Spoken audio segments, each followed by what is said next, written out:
Hello, welcome to Legal Awareness web series. Uniform civil code फिर discussion में है। Delhi high court की single जज जस्टिस प्रतिभा ने मीना कम्युनिटी का मामला था। मीना शेड्यूल ट्राइब हैं, राजस्थान के, सिविल सर्विसेज में डोमिनेशन है इनका। क्वेश्चन था कि क्या हिंदू लॉ इन पे लागू होगा या नहीं। उसको डिसाइड करते हुए केंद्र सरकार से एक बार फिर कहा है कि यूनिफॉर्म सिविल कोड बनाई जाए। सुप्रीम कोर्ट कई बार इस बात को कह चुकी है। टीवी चैनल्स पे डिस्कशन शुरू हो गया यूनिफॉर्म सिविल कोड का। सबको सूट करता है कि अनएम्प्लॉयमेंट की, पॉवर्टी की, कोविड के मिसमैनेजमेंट की बात ना होकर कोई ऐसी चीज पर बात हो कि समाज पोलराइज हो जाए, डिबेट कहीं से कहीं चली जाए। मैंने एक बहुत लंबा लेक्चर मंथन में यूनिफॉर्म सिविल कोड पर दिया था, आप उसको देख सकते हैं। लेकिन आज बात होगी कुछ इश्यूज की कि यूनिफॉर्म सिविल कोड हो ना हो। इस डिबेट में मैं नहीं जाना चाहता, मेरे लिए मुनासिब नहीं।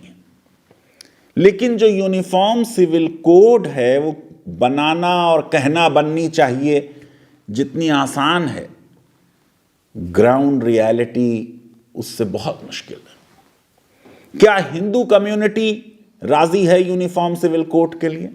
ये नुआंस आर्गुमेंट टीवी एंकर समझने के लिए राजी नहीं।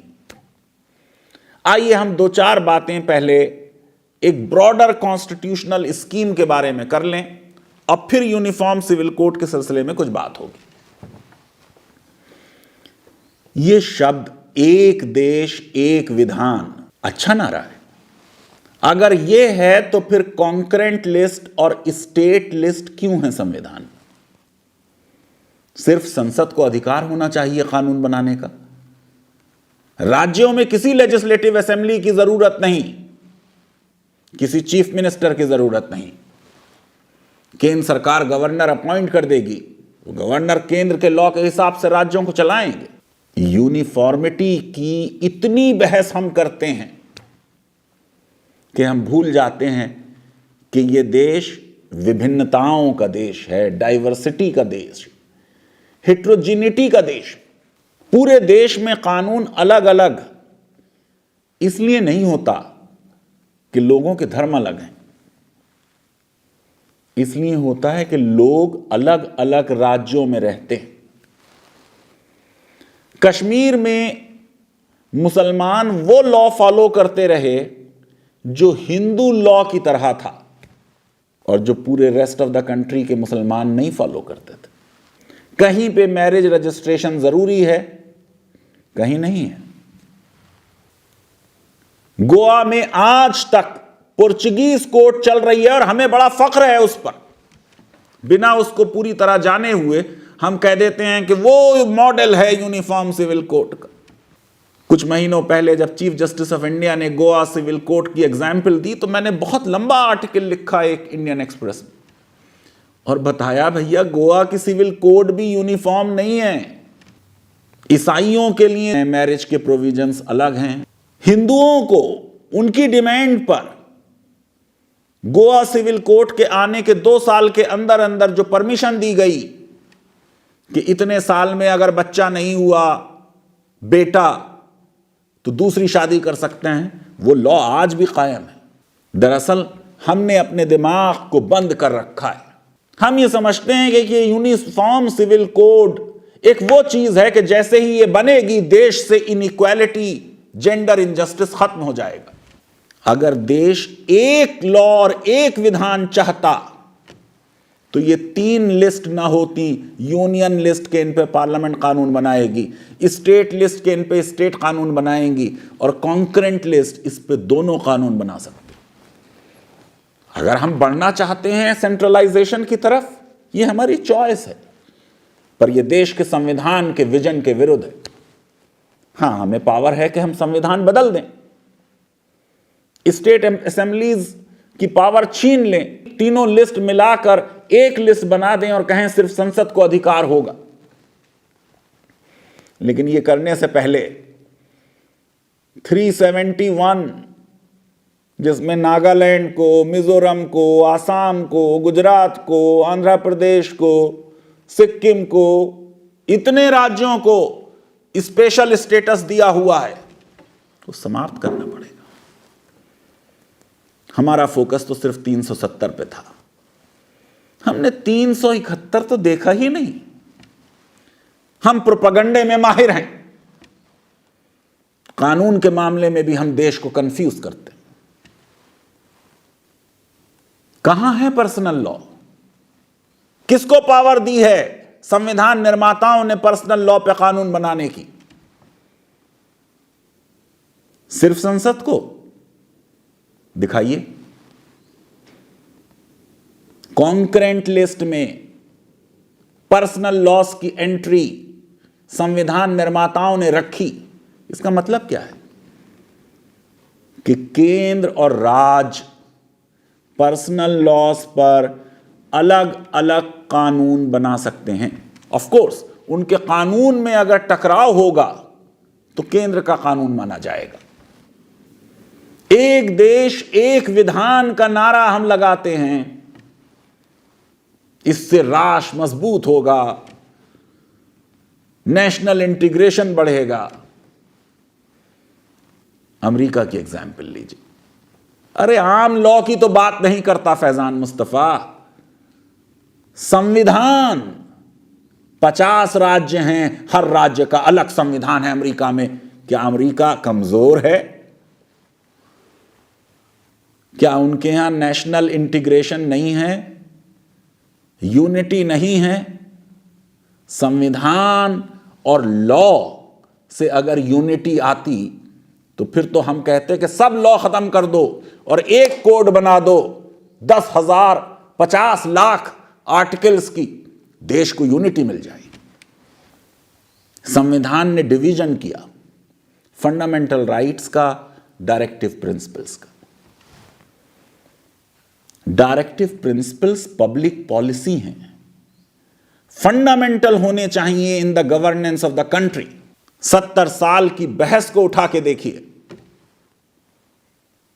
सिर्फ 2 अनुच्छेदों पे बात होती है। Article 44 uniform civil code, article 48 cow slaughter. इतने लॉज बना दिए हमने काउ स्लॉटर पर, सजाएं बढ़ा दी, सियासत कर ली, वोट ले लिए। पता है ग्राउंड पे कैसे ये लॉ काम कर रहे हैं? स्टेट आफ्टर स्टेट आपको किसी दिन बताऊंगा कैटल सेंसस से देखकर। संख्या कम हो रही है, बढ़ नहीं रही। उनके मुकाबले में भैंसों की संख्या बहुत तेजी से बढ़ रही। एक डायरेक्टिव प्रिंसिपल नहीं है यूनिफॉर्म सिविल कोड और आर्टिकल 48, और भी तो हैं। आर्टिकल 39, कंसंट्रेशन ऑफ वेल्थ नहीं होगा। क्या हो रहा है? 1% लोगों के पास 77% वेल्थ है।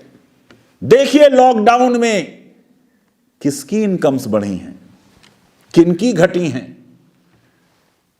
इस पे बहस नहीं होती, इस पे कानून बनाने की पहल नहीं होती, जबकि संविधान कह रहा है the state shall in particular direct it's policy towards this. Article 44 में शब्द आ रहा है इंडेवर, कोशिश करेगी। आइए इंडेवर को ही समझते हैं। एंडेवर, कोशिश करेगी। कहां है वो कोशिश यूनिफॉर्म सिविल कोड की? दिखाइए मुझे वो कौन सा प्रपोजल है कि ये होगी यूनिफॉर्म सिविल कोड, ये ब्लूप्रिंट है इसका। कब बना वो ब्लूप्रिंट? जब हमें हिंदू लॉ में रिफॉर्म करना था। 1941 में हमने एक्सपर्ट्स की, हिंदू लॉ के एक्सपर्ट्स की कमेटी बनाई।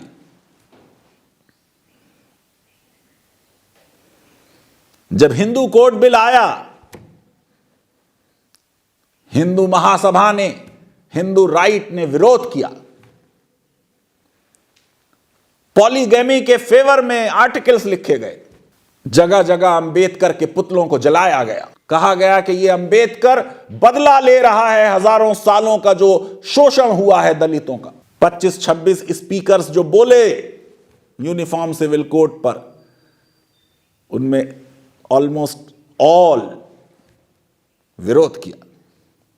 राजेंद्र प्रसाद जो देश के राष्ट्रपति थे, उन्होंने कहा मेरे पास आएगी, मैं साइन करने से इनकार कर दूंगा। अंबेडकर का इस्तीफा हुआ। हिंदू कोड बिल बाइफरकेट, ट्राइफरकेट की गई, डाइल्यूट की गई। हिंदू बेटियों को कोपार्सनर नहीं बनाया जा सका। कई दशक लगे। मनमोहन सिंह की सरकार आई, 2005 में वो प्रावधान आया। यकीनन नेहरू से गलती हुई।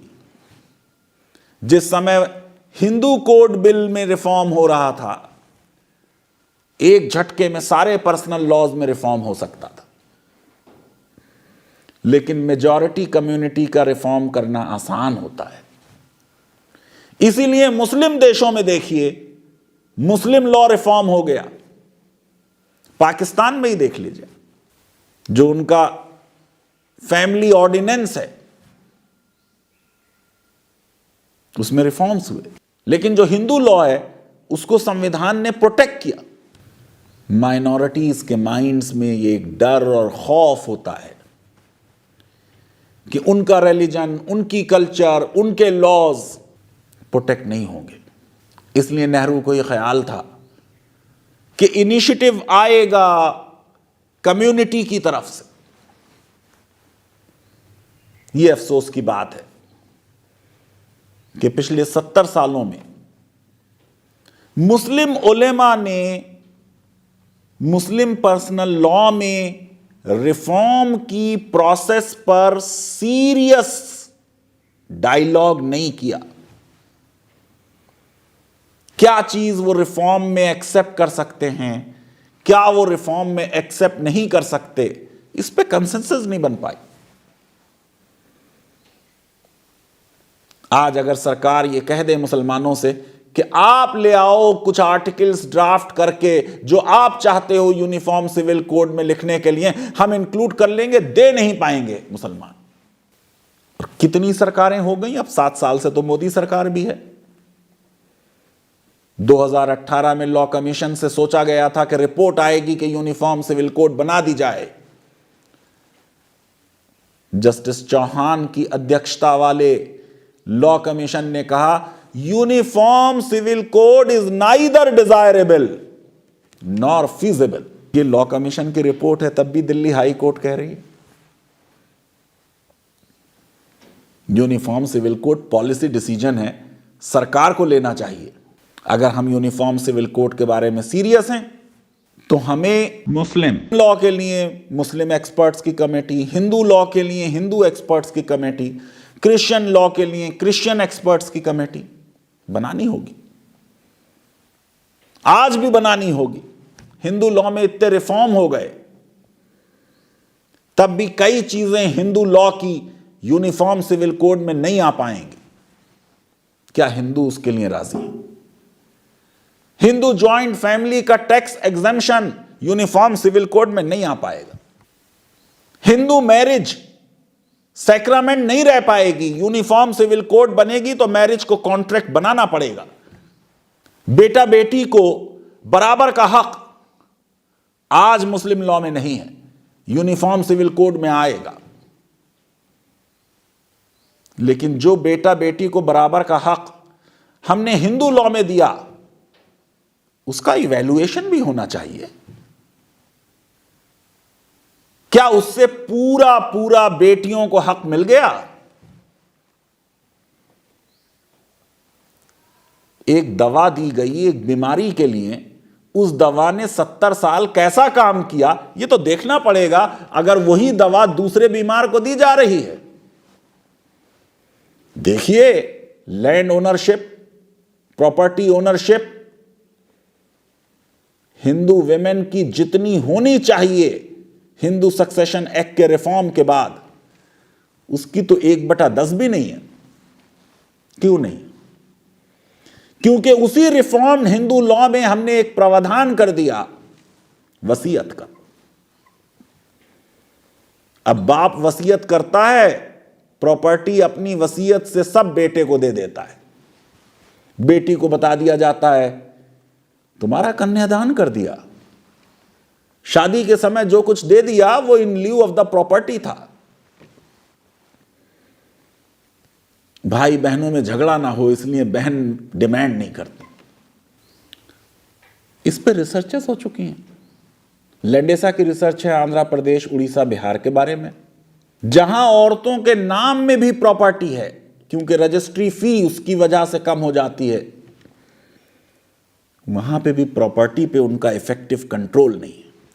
मुस्लिम लॉ में बेटा या बेटी के हक में वसीयत करने का अधिकार नहीं है। किसी भी वारिस और एयर के फेवर में वसीयत नहीं हो सकती। जिसको हिस्सा मिलना है प्रॉपर्टी में उसके फेवर में वसीयत नहीं हो सकती। और वसीयत 1/3 से ज्यादा नहीं हो सकती। यूनिफॉर्म सिविल कोड आएगी तो एक्सपर्ट्स कहेंगे यह अच्छा प्रावधान है, इसको शामिल किया जाए, क्या हम राजी हैं?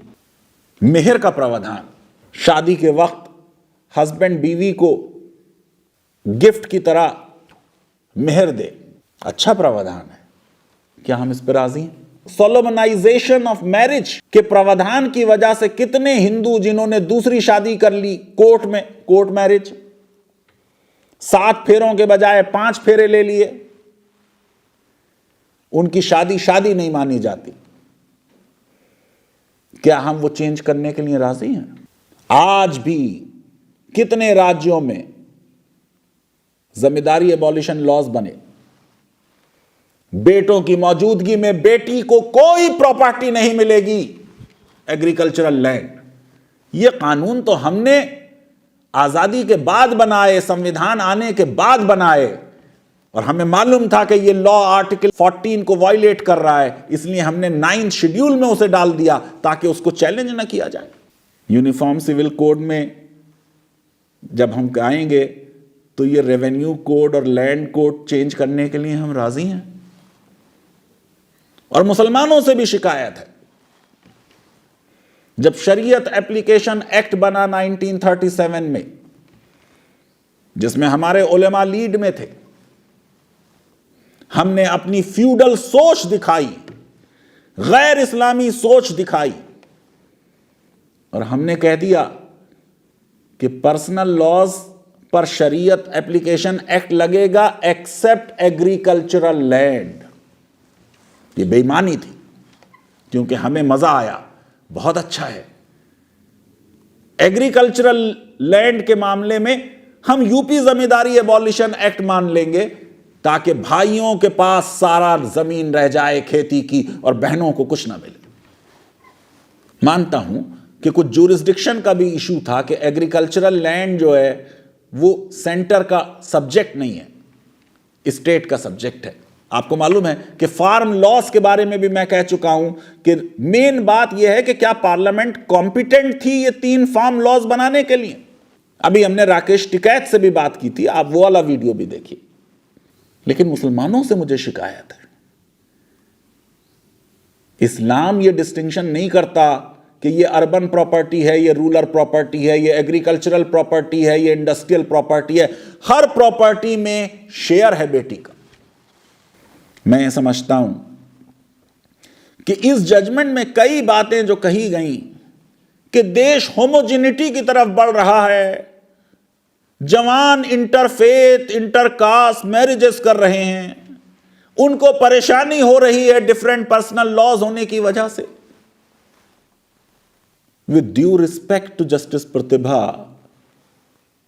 फैक्ट्स ये नहीं है। 2 फैक्ट्स हैं। प्यू सर्वे हुआ अभी, 99% हिंदुओं से ही शादी कर रहे हैं। 98% मुसलमान मुसलमानों से ही शादी कर रहे हैं। और जो कुछ मोहब्बत के शिकार हो गए, उस मोहब्बत के तो हम दुश्मन हैं। लव जिहाद कानून बना रहे हैं, यूपी में बनाया, हरियाणा में बनाया, एमपी में बनाया, गुजरात में बनाया। हम तो चाहते ही नहीं कि एक मजहब का आदमी दूसरे मजहब की लड़की से शादी करे। जस्टिस प्रतिभा को मालूम है कि अगर दो रिलीजन्स के लोग शादी कर लें, आपस में कोर्ट मैरिज कर लें, तो स्पेशल मैरिज एक्ट लागू हो जाएगा। वो तो यूनिफॉर्म सिविल कोड ही है। जिसने स्पेशल मैरिज एक्ट के तहत शादी कर ली, उसके ऊपर इंडियन सक्सेशन एक्ट लागू हो जाएगा। कितना देश तैयार है यूनिफॉर्म सिविल कोड के लिए? पूछा जाता है मुझसे, कब तैयार होंगे? मुझे नहीं मालूम कब तैयार होंगे। हमने रेप के लॉ में, सेक्सुअल हैरेसमेंट के लॉ में मेजर अमेंडमेंट किए, लेकिन हम पैट्रियार्कल हैं। हमारे समाज में चेंज नहीं हुआ, उन लॉस का कोई असर नहीं हुआ, केसेस बढ़ते जा रहे हैं। आप देखिए स्पेशल मैरिज एक्ट के तहत कितने % लोग शादी कर रहे हैं। आपको अंदाजा लग जाएगा देश यूनिफॉर्म सिविल कोड के लिए कितना तैयार है। कहा जाता है साहब, अरे भाई क्रिमिनल लॉ एक है, तो फिर सिविल लॉ एक क्यों नहीं? अरे सिविल लॉ भी ज्यादातर एक है। ट्रांसफर ऑफ प्रॉपर्टी है, सेल ऑफ गुड्स है, पार्टनरशिप है। पॉइंट ये नहीं है। पॉइंट ये है कि क्या क्रिमिनल लॉ भी पूरी तरह एक है? जवाब है नहीं। देखिए सीआरपीसी में कितने स्टेट्स ने अमेंडमेंट किए हैं। कहीं एंटीसिपेटरी बेल अलाउड है, कहीं अलाउड नहीं है। मुस्लिम पर्सनल लॉ भी पूरी तरह अनकोडिफाइड नहीं है। इसके भी कई हिस्सों का कोडिफिकेशन हो चुका, कई लॉज बन चुके हैं। काजी एक्ट बन गया, शरीयत एप्लीकेशन एक्ट बन गया, dissolution of Muslim marriage act बन गया, ट्रिपल डिवोर्स एक्ट बन गया, वक्फ एक्ट बन गए। यानी स्टेट ने कोडिफाई कर दी ये चीजें। जो अनकोडिफाइड एरिया है वो कम है। अगर हमें उसमें चेंज लाना है तो क्या चेंज एक बार में आ जाए, वन गो में? मैंने आर्टिकल आफ्टर आर्टिकल लिखे हैं कि uniform civil code one go में अच्छी स्ट्रेटजी नहीं होगी। धीरे धीरे रिफॉर्म करें, पीस मील तरीके से लॉ में रिफॉर्म करें। मैंने बार बार कहा है, यूनिफॉर्मिटी अपने आप में बड़ी वैल्यू नहीं है। लीगल प्लूरलिज्म यह कहता है कि लॉज अलग अलग हो सकते हैं, लेकिन वो सारे लॉज जस्ट हों। आर्टिकल 14 के टच स्टोन पर वो कंपैटिबल हों, औरतों के विरुद्ध ना हो। आप सोचिए, हम बात कर रहे हैं यूनिफॉर्म सिविल कोड, स्टेट सारा लॉ बना दे, और कॉरपोरेट्स के लिए क्या पॉलिसी है हमारी? आर्बिट्रेशन। क्या है arbitration? Privatisation of justice. Companies जब आपस में कॉन्ट्रैक्ट करती हैं तो वो कहती हैं हमारे ऊपर सिंगापुर का लॉ लागू होगा, जर्मनी का लॉ लागू होगा। आर्बिट्रेशन की सीट जर्मनी में होगी, लंदन में होगी, सिंगापुर में होगी। जज भी हम ही बनाएंगे, यानी आर्बिट्रेटर्स भी पार्टीज अपॉइंट करेंगे। जो हजारों करोड़ के मामले हैं उसमें देश का कानून नहीं लगता, पार्टीज कानून तय कर लेती हैं। मैरिज डिवोर्स, इस मामले पे हमारी इंसिस्टेंस है, एक बार में एक ही कानून हम बना देंगे। जरूर बनाएं, लेकिन जो कुछ हमने हिंदू कोड बिल के लिए किया वैसा ही हमें फिर करना पड़ेगा। एक्सपर्ट कमेटी बनाएं, डिबेट होने दें, एक ब्लूप्रिंट सामने आने दें। जैसा 370 के साथ हुआ, ऐसा यूनिफॉर्म सिविल कोड के साथ करना अच्छा स्ट्रेटजी नहीं होगी कि एक दिन अचानक हमने लॉ इंट्रोड्यूस कर दिया। मैं समझता हूं कि समाज में चेंज आने के लिए कानून का रोल है, लेकिन कानून बहुत अच्छा और बहुत effective agent of social control नहीं है। चाइल्ड मैरिज रेस्ट्रेंट एक्ट हमने बनाया, वो रिफॉर्म था, वो यूनिफॉर्म सिविल कोड थी। देखिए आज भी कितनी चाइल्ड मैरिजेस हो रही। डाउरी प्रोहिबिशन लॉ हमने बनाया, वो रिफॉर्म था, यूनिफॉर्म सिविल कोड थी। देखिए आज भी कितनी डाउरी की प्रॉब्लम है। सिर्फ कानून बनाने से समाज में चेंज नहीं आता, पैट्रियार्कल एटीट्यूड में चेंज लाना होगा। यह चेंज स्लो होगा, ग्रेजुअल होगा, इसके लिए पब्लिक एजुकेशन पर इन्वेस्ट करना पड़ेगा। अगर हम यूनिफॉर्म सिविल कोड वोटों की सियासत के लिए करना चाहते हैं तो संसद को अधिकार है, वो जब चाहे कानून बना दे। लेकिन अगर हम uniform civil code gender justice के लिए करना चाहते हैं तो फिर कंसेंसस इवॉल्व हो। हिंदू कोड बिल में भी एक कोड में तो हम नहीं पास कर पाए। हिंदू मैरिज एक्ट अलग बना, हिंदू सक्सेशन एक्ट अलग बना, Hindu adoption and maintenance act अलग बना। लॉ कमीशन ने यही कहा कि अलग अलग लॉ हो सकते हैं, लेकिन वो सारे लॉस कंसिस्टेंट हों कॉन्स्टिट्यूशनल स्कीम से। लीगल अवेयरनेस वेब सीरीज अगर आपको पसंद आती है तो मेरी रिक्वेस्ट है कि हमारे इस वीडियो को वाइडली शेयर करें, हमारे चैनल को सब्सक्राइब करें और बेल आइकन और लाइक जरूर क्लिक करें। बहुत बहुत शुक्रिया, धन्यवाद, थैंक यू वेरी मच।